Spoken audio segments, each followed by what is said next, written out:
لا إله إلا الله لا إله إلا الله اعوذ باللہ من الشیطان الرجیم بسم اللہ الرحمن الرحیم خواتین و حضرات السلام علیکم ورحمۃ اللہ وبرکاتہ و مغفرتہ۔ پروگرام احکام شریعت اور فرض علوم سے متعلقہ مسائل فرض علوم کی تفصیل پر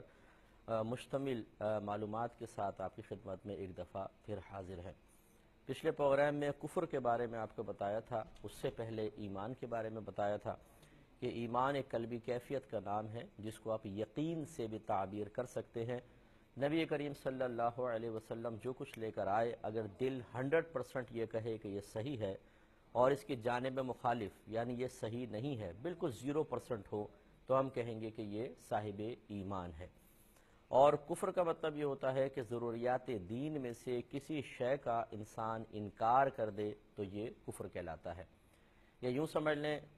اس کو آسان الفاظ میں کہ ضروریات دین سے مراد ایسے مسائل ہوتے ہیں، ایسی چیزیں ہوتی ہیں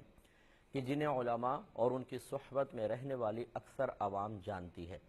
تو لہٰذا ایسی اشیاء کا انکار کرنا کہ جن کا تعلق اعتقادات سے ہو، جس کا تعلق ہمارے ایمانیات سے ہو، اور ان ضروریات دین کا انسان انکار کر دے تو یہ اسے کفر میں داخل کر دیں گی۔ اور آسان الفاظ میں سمجھ لیں کہ جن چیزوں کی تصدیق کرنا ہمیں اسلام میں داخل کرتا ہے، ان میں سے کسی شے کا انکار کر دینا ہمیں اسلام سے باہر کر دے گا۔ مثال کے طور پہ اللہ تبارک و تعالیٰ کا واحد اور موجود ہونا، اللہ تعالیٰ کا معبود ہونا، اس کا قدیم ہونا، اس کے ہاں اولاد کا نہ ہونا یعنی اس کو یکتا اور واحد تسلیم کیا جائے، ایسی نبوت اور رسالت کو تسلیم کرنا۔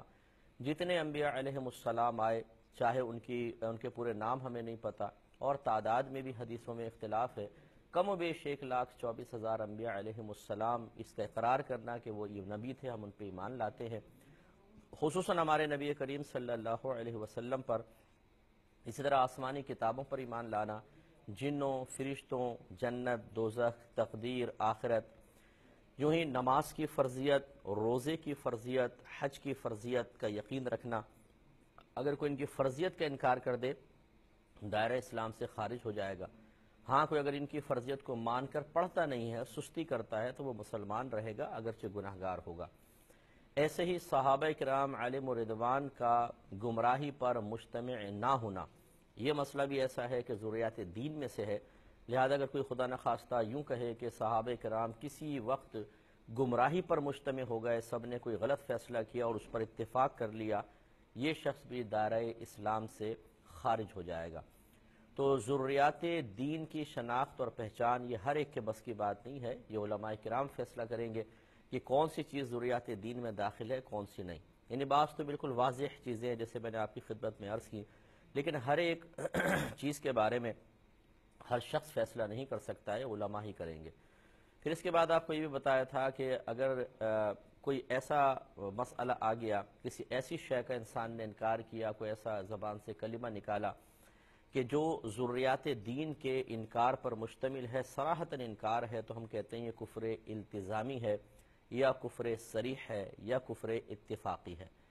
تو ضروریات دین کا جب کوئی شے انکار کر دیتا ہے تو وہ دائرہ اسلام سے خارج ہو جاتا ہے، اسے مرتد کہا جاتا ہے، اس کے پچھلے تمام گناہ، تمام نیکیاں ختم ہو جاتی ہیں۔ اور اگر کوئی شخص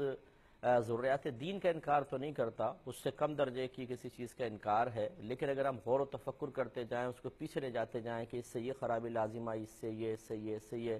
حتیٰ کہ ہم یہاں تک پہنچ جائیں کہ ہاں ضروریات دین کا انکار ہو گیا، یعنی بہت پیچھے جا کر، تو اس کو کہتے ہیں کفر لزومی ہے یا کفر غیر اتفاقی ہے، کفر غیر صریح ہے۔ ایسا شخص حقیقتاً کافر نہیں ہوتا، اس کے فعل یا قول کو تو کفر کہا جاتا ہے، لیکن اس شخص کو، قائل کو یا فاعل کو کافر نہیں کہیں گے۔ چنانچہ وہ اس شخص کے بارے میں حکم یہ ہوگا جی احتیاطاً آپ تجدید ایمان کریں اور تجدید نکاح کریں، اگر نہ کرے تو اس کے لیے سوشل بیک آؤٹ کا حکم ہوتا ہے کہ اس سے بالکل دور رہیں تاکہ یہ توبہ کرے۔ اور جب یہ لوگوں کے اس طریقے سے اجنبی رویے کو دیکھے گا تو یقیناً اسے اپنی خطا کا احساس ہوگا، یہ توبہ کر لے گا۔ اور یہ رویہ اختیار کرنا اس لیے ضروری ہے کہ آج اگر اس کو نہیں روکا گیا تو کل یہ حقیقی کفر میں مبتلا ہو جائے گا۔ دوسرے الفاظ میں آپ یوں بھی کہہ سکتے ہیں کہ اگر کسی کفر پر علماء متکلمین اور فقہا متفق ہو جاتے ہیں کہ ہاں یہ کفر ہے، تو سمجھ لیں وہ کفر التزامی ہے، اور وہاں ضرور ضروریات دین میں سے کسی شے کا انکار ہو رہا ہوگا۔ اور اگر علماء متکلمین یہ کہیں کہ نہیں یہ کفر نہیں ہے، ہاں فقہا کہیں یہ کفر ہے، تو سمجھ لیں وہ کفر لزومی ہوتا ہے کہ وہاں حقیقتاً ضروریات دین میں سے کسی شے کا انکار نہیں ہو رہا ہوتا، لیکن اگر اس فعل یا قول کی قباحتوں پر غور کرتے چلے جائیں کہ اس سے یہ قباحت لازم آئی، اس سے یہ، تو نتیجہ کہیں نہ کہیں جا کر ایسا ہی ہوگا کہ ضروریات دین کا انکار محسوس ہو رہا ہوگا، تو اسے کفر غیر اتفاقی، کفر غیر صریح وغیرہ کہا جاتا ہے۔ تو ہم نے آپ کو بارہا سمجھایا کہ کبھی بھی ایسا نہیں کریں آپ کہ کسی کا جملہ سنا، کسی کا کوئی فعل دیکھا اور آپ نے فوراً اس پر خدا نخواستہ کفر کا فتویٰ دینا شروع کر دیا، بلکہ بعض تو بہت ہی زیادہ سختی کے ساتھ، یعنی کفر غیر اتفاقی ہوتا ہے، کفر لزومی ہوتا ہے، التزامی نہیں ہوتا، لیکن اس شخص کے ساتھ وہ رویہ اختیار کرنے کی کوشش کرتے ہیں اور اس پر کفر لگانے کے سلسلے میں وہ حکم لگاتے ہیں جو کفر التزامی کے سلسلے میں ہوتا ہے۔ یہ اچھی طریقے سے یاد رکھیے کہ بہت سارے کلمات کفر ایسے ہیں جن سے حقیقتاً انسان کافر نہیں ہوتا، وہ فقہا نے احتیاطاً اسی لیے لکھے ہیں، انہیں کلمہ کفر قرار دیا کہ تاکہ لوگ ان سے بچ کر حقیقی کفر میں مبتلا ہونے سے محفوظ رہیں۔ لہٰذا ایسا کوئی کفر کا ارتکاب کرنے والا کافر نہیں ہوگا، اور جب کافر نہیں ہوگا تو یہ اگر آپ اسے خدا نخواستہ کافر کہیں گے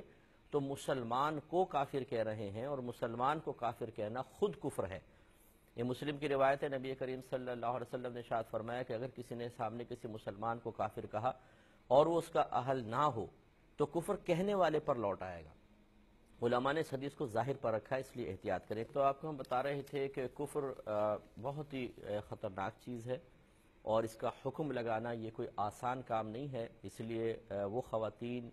اور وہ ہماری عوام مرد حضرات کے جو بعض اوقات رسائل وغیرہ پڑھ لیتے ہیں، اس میں کلمات کفر لکھے گئے ہوتے ہیں، وہ یقیناً اسی لیے لوگوں کے درمیان رائج کیے گئے یا لوگوں کو بتائے گئے تاکہ آدمی اس سے بچنے کی کوشش کرے۔ یہ مقصود نہیں ہوتا کہ آپ ان کو پڑھنے کے بعد دوسروں پہ حکم کفر لگانا شروع کر دیں،